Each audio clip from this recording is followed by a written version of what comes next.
Hey everyone, alright, before we even start, seriously, before we dive into this story, do me a huge favor, okay? Just reach down, hit that like button. Seriously, it helps so much, and I know you're going to love what's coming. You guys are the best, truly, and this story is specifically for you. It's about those moments when life whispers secrets you weren't meant to hear. When something completely ordinary, like buying a sandwich, cracks open a world of hidden feelings. Imagine this, a successful man, the owner of a busy diner, walks in, just another face in the crowd, hoping nobody recognizes him. He just wants a simple sandwich. But then, he stops cold.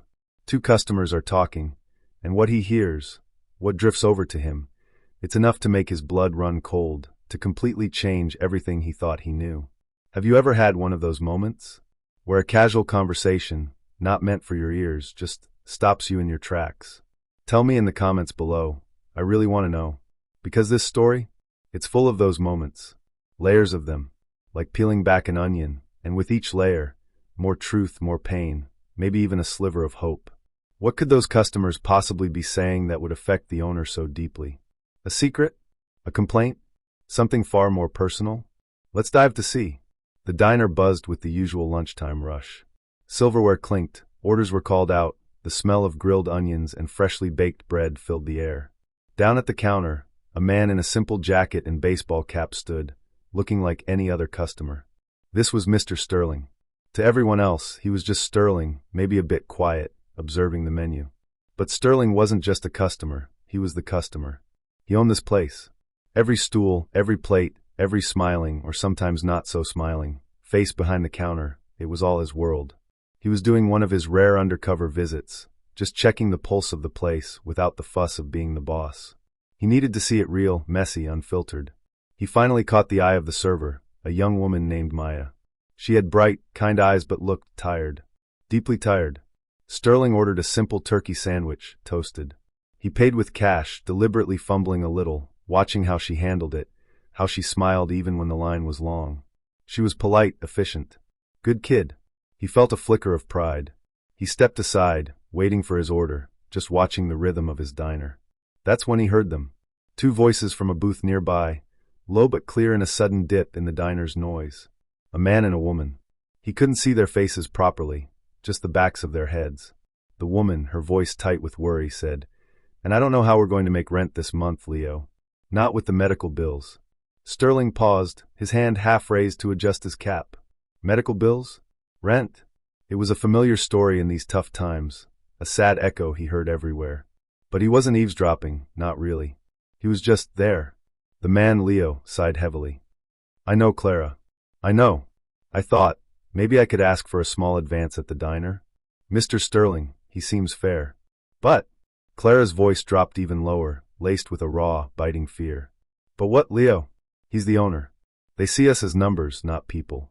You work hard, you break your back for this place, and for what? Barely enough to keep our heads above water while he probably lives in some mansion, not caring if we starve." Sterling froze. The blood drained from his face. He lived in a mansion? He didn't care if they starved?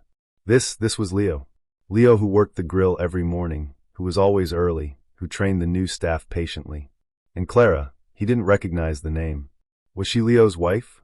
The pain in her voice was unmistakable, a sharp stab in the heart.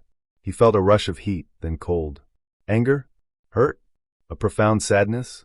They saw him, their boss, as some distant, uncaring figure, rolling in wealth while they struggled to pay for medicine. The sandwich order number was called. Turkey toasted. Maya's voice. Sterling didn't move. He couldn't. His sandwich sat on the counter, forgotten. The world narrowed to that booth, those two voices, that conversation that felt like a punch to the gut. They were talking about him. About his perceived indifference, his supposed wealth disconnected from their reality. Clara continued, her voice trembling slightly. I feel so hopeless, Leo. Like we're trapped." "Hey," Leo's voice was gentler now, trying to soothe her. "Don't say that. We have each other. And maybe things will get better. If I just keep working, keep my head down, maybe he'll notice. Maybe he'll see I'm worth more." Worth more? The words hung in the air. Sterling felt a lump form in his throat. Worth more? He knew Leo was worth more. He was loyal, skilled, a quiet leader in the kitchen. But had he ever shown Leo that he knew? Had he ever made Leo feel truly valued, truly seen? Or was he, as Clara believed, just a name on a paycheck, a faceless owner? A truth was unfolding here, a difficult, painful truth. It wasn't just about medical bills or rent. It was about connection. It was about the chasm that could open up between the person who owned the place and the people who made it run, day in and day out. He finally walked over to the counter, his movements stiff. Maya looked at him, a slight frown of concern on her face. "Sir? Your sandwich?" "Oh, right. Sorry, just got lost in thought," Sterling mumbled, taking the bag. His hand trembled slightly. He wanted to walk over to that booth. He wanted to introduce himself. He wanted to say, "I heard you, and you're wrong. I do care." But he couldn't. Not like this. Not while they were pouring out their raw fears. He walked towards the exit, the weight of their words heavier than the sandwich in his hand. He glanced back at the booth. Leo had his arm around Clara. They were looking at each other, eyes full of shared worry and a desperate hope. It was a private moment, a sacred space of vulnerability he had accidentally stumbled into. He stepped outside, the city noise a dull roar after the intimacy of the diner. He stood on the sidewalk, the sandwich bag crinkling in his hand. He thought of Leo, of Clara, of Maya with her tired eyes. He thought of all the faces he saw every day, all the lives intertwined with his business, lives he hadn't truly seen. The secret wasn't a scandal or a conspiracy. It was simpler, and in a way far more devastating. The secret was how disconnected he had allowed himself to become.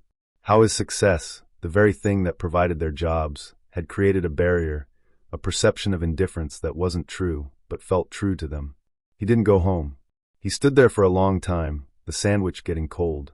He realized something profound in that moment. Running a business wasn't just about profit and loss, numbers on a spreadsheet. It was about people.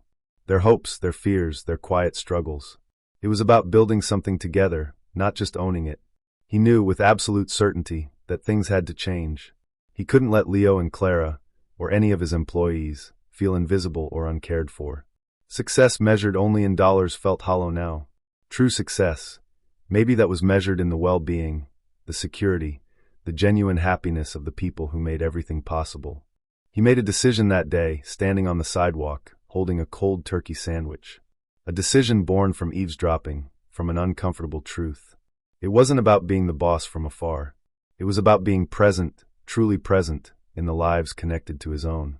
Because sometimes, the most important lessons aren't learned in boardrooms, but in the quiet corners of a busy diner, overheard in a conversation not meant for your ears.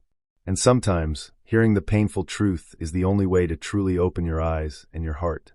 Remember that feeling of hopelessness Clara had? That fear? It's a reminder that behind every service, every product, there are people with lives as complex and challenging as our own. And sometimes just seeing and acknowledging that can be the most powerful thing of all. What do you think was the biggest realization Mr. Sterling had in that moment? Let me know your thoughts in the comments.